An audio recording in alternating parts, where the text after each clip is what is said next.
What does somebody's whiskey choice say about them whenever they come into a really posh whiskey bar? They can get pretty much anything. Are the bartenders, are they making some assumptions based on that order?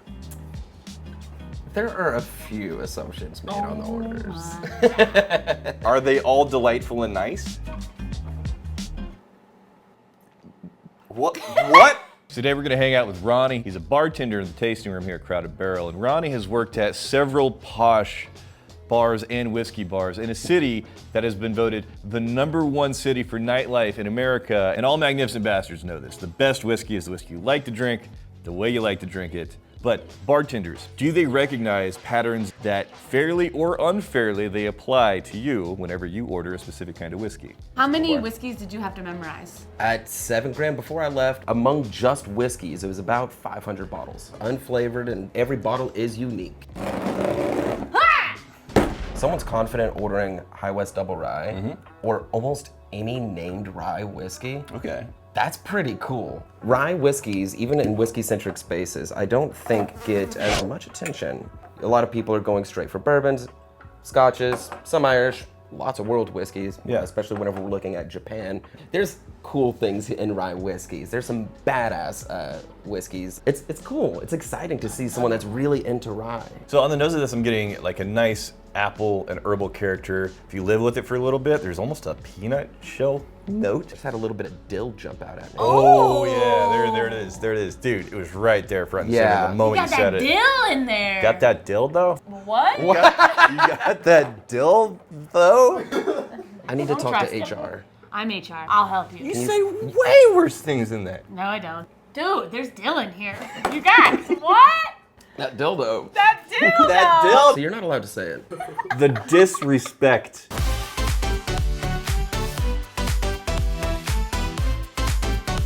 I was immediately looking for some greenery in there, and then once I got that dill, it was just, Yeah, that is it's it. not That like is grassy awesome. though, which is nice. It's Yeah. more herbs. Yeah. Hell yeah, man. Yeah, tasty It's also a stuff. spicy boy. Present for You gotta buckle up a little bit. Yeah. This is. Avant-garde thrill seeker. That's the Ooh. terminology I use. You just say avant-garde and I don't know how to deal with that word. Pinky flexing. So thrilling. that dildo enthusiast.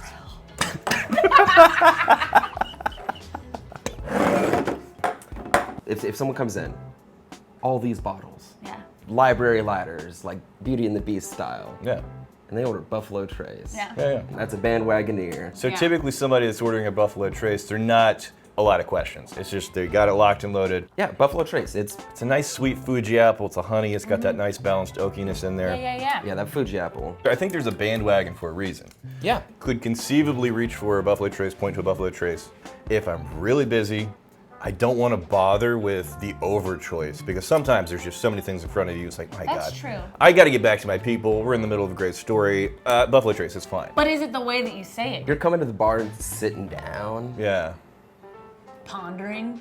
Huh. Take a Buffalo Trace. Right. Like, One of my best friends. He is this guy. The bartenders you're saying is like, you order a Buffalo Trace, they have thoughts. it's like new to the whiskey world, getting Buffalo Trace, nothing wrong with that. It Right. is a good whiskey. It is just very easy. Bandwagoning. What do you hope people do whenever they walk into a place like that? One of my personal favorite. Let's have it be your choice, bartender's choice. Yeah, yeah. But they're like actually into it. Something new, something maybe Right. I haven't heard about before. Okay. And so, Yeah. all right, stuff. I got some compass Box. Yeah, Nice. absolutely. So Some you're gonna tasty point stuff. them to a blend. In general, yes. Yeah. That some here, you get 2 glasses. No. It doesn't seem like she wants any. This is how you get a promotion. Nice, easy, light. And for the most part, if you're not already in a whiskey circle, you Yeah. might not have ever heard of Compass Box. Yeah. And they make some delicious stuff. Now, are you at all concerned that whenever somebody steps up and they say, hey, chef's choice, and then you pull out a blend, are you at all concerned that they're gonna be disappointed because of the reputation of blended whiskeys not really being as posh? In that way, I turn that on its head. Yeah. If I'm looking for Compass Box, it's because they are experts at blending. Okay. Oh, yeah. If there are people that know how to blend whiskey, I'm looking at Compass Box every time. It's a nice blend, and most kind of low budget blends are gonna have a little bit more of a metallic sweet note, and you don't get that at all. That nice, delicate green apple in there. Some like heather. There's Yeah. some light flowers too. Yeah. That's really pretty. Like a nice plump sweet. See, that's great. and that's not super overwhelming on the palate. No, that's like easy. Super good. Here's the thing, because you're in a nice whiskey bar, so many bottles. Are you being mindful of, he may not want me to embarrass him whenever I pull out a $500 bottle? Yes, if someone is coming in and asking for bartender's choice, if they're really open to it, you know, just the entire wall, that's awesome. Asking about their budget and what they are expecting to spend on a neat pour. But I also ask them, are there any styles that you want me to avoid? Question. Yes. In When Austin. somebody came in, you were probably met them like where they're at, and you're like, hey, yeah. Hey, dummy. No, you met them kindly, and you're like, hey, let's teach you a thing or two. But then when they leave, when they walk away, do you make fun of them? No. No. Actually, no. I'm very like supportive of people like wanting to learn. Okay, things. good, good. Then you're working in the right place. Yeah. But were other bartenders, would they do it? Yes. Ah. There is a lot of that snobbiness in the industry. I try not to like judge right off the bat in a like negative way about anybody's knowledge or experience. This episode is brought to you by Original Grain. This is very timely. They make amazing gifts for your dad, your husband, your brother, your uncle, because Original Grain specializes in watches and rings made from whiskey barrel wood. You'll notice Brianna's not in this because every time she gets within, 20 feet of any, don't. I'll make you a deal. You shoot the B-roll that we're gonna show on the screen right now. You shoot this and then you can give that as a gift and yet again, get credit for being a way better gift giver than she actually is. Deal. Check out the B-roll of the espresso watch right here. She did this. This is Brianna. This is what it looks like whenever a professional does it. And then here's, so sorry, Original Grain. Because if you want a cool gift that is both beautiful, useful, that also leans into the thing that they already are really into. For over a decade, Original Grain has been using things like whiskey barrel wood, used guitar wood, reclaimed like army surplus, beer barrels. Ooh, I like this two-tone. They got the black on the sides, this wood grain down the middle here. They went all out on this one. Highly, highly detailed. You got a Jack Daniels lover in your life? Everybody's got somebody that's really into the Jack Daniels there. Really nice. Did you see this one? You can see the guts of the watch. Yeah. The automatic. Whoa! Don't. And you have whiskey barrel wood, the natural material, which means every single thing is unique. Your last chance to save for the holidays. They're running a $100 off deal for their Black Friday sale. But if you use code TRIBE, you can get an extra 10% off that already good deal.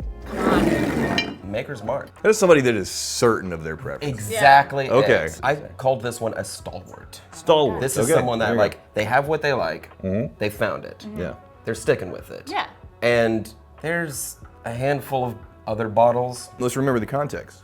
Whiskey bar, several hundred bottles. Yep. Look, at a later point, I gotta respect that a little bit.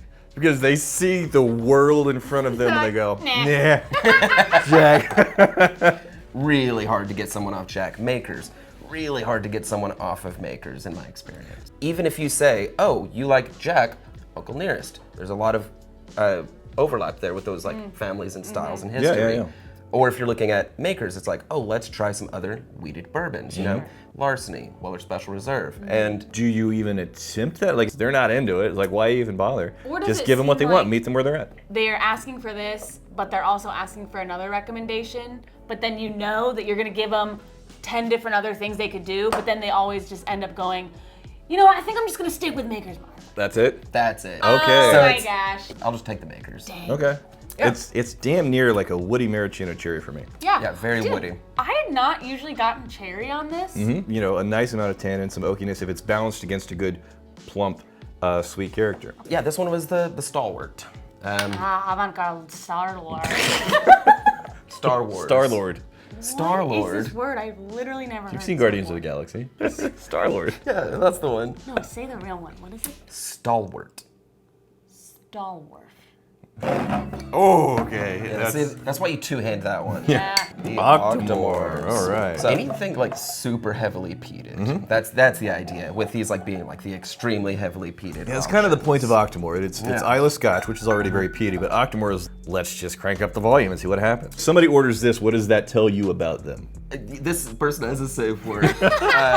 Octomores are high proof. They're And high so proof, they're not cheap. There's peat, which is typically like for beginner like whiskey drinkers. Yeah. Another barrier of entry. All those Every things. part of this is the way that I see as something that wants to hurt you. That's what makes it so good. It's clad in latex, and you said like that at that, all. you You just- little freak.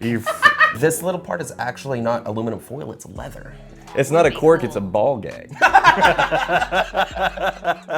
But it's someone that wants those bold flavors. Artbag, I like Lagavulin. Someone that wants something that's going to like push the like boundaries and like they want to explore. Are you assuming this person definitely knows what they're doing, or you're assuming this person saw a bottle, is like, well, that looks mysterious, let's see what happens? That is not an easy to read label unless you get the light right on That's it. true. Someone ordering this knows what this is. What proportion of the people are coming in and they don't really know what's going on, and what proportion of the people are coming in and these are whiskey people? They know what most of these labels are all about, most of these categories are all about. Most people don't. Oh, they don't? There are a lot of people that come in with like that are experts, but most people don't. They are coming there for the cocktails. Does anybody come in asking for like an analogy for you to give them a whiskey? Nobody's ever So asked. like a beefy Scottish man wearing a tux. They already know what to they- punch you in the mouth. Would you give them Octomore? No underwear, gotta be at least $300, punch you in the mouth with a big old like hairy fist. Yeah, just beat somebody with bagpipes. I don't think people order like you do. No, but I like that. That is the way to order whiskey to a whiskey bartender. Yeah. Because then they're gonna be like, oh, I know exactly what you're looking for. It's too avant-garde. Damn it. So somebody like me walks into a bar, you see all of this. What assumptions are you making based on, like I got some nice sandals going on here, and I got some jeans, stretchy jeans. Okay. Elastic waistband. What kind of a whiskey drinker do you think I am? Rum. Like, Wait, Wrong that bar. does look, You you know. look very rum. I look you rummy. look very rummy. But if you are looking for whiskey, all right, mellow corn it is. I love mellow corn. Don't give me an Look, it's surprisingly good, but also I don't want to look like a mellow corn guy. Well, What's wrong with looking like a mellow corn guy? my turn. Brianna walks in. Hi, I'm walking in. May I get a whiskey, sir? You're coming in knowing that you're wanting whiskey. If you give me that, yeah, I am sending you to the peated scotch. Yes! Oh man, she gets peated scotch? You did a great job. She hired me. She doesn't even have a beard. Boy, have you lost your mind? Because I help you find it. Ooh, la, la. That's all avant-garde. That was avant-garde. That was clean. Wow. Redbreast 27. Oh my, what are we doing? A really big number on that bottle.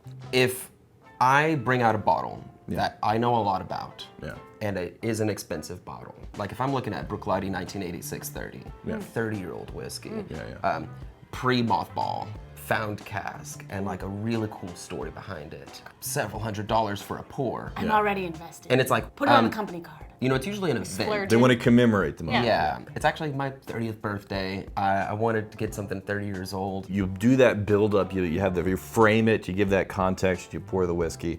How many of those people are disappointed, and how many of those people would be like, oh my God? It's an isolated experience for it. And for most people, that's happy. Yeah. That's good. 27-year-old whiskey that's truly worth it. That's older than you. No. It's not. Just the quick nope. You look phenomenal for 50 years old. That's so mean. Wait, actually, dash let's of round this out. What do y'all think if y'all saw me walk into a bar? I think you are lost. Yeah, I don't know. What do you think? I'm an explorer whenever it comes to whiskey, so I'm going to order tons of different kinds of things. Anybody that's trying to assume things about me based on that drink order is like, man, this is one in a lineup of many just to see what whiskey's capable of. What do you think?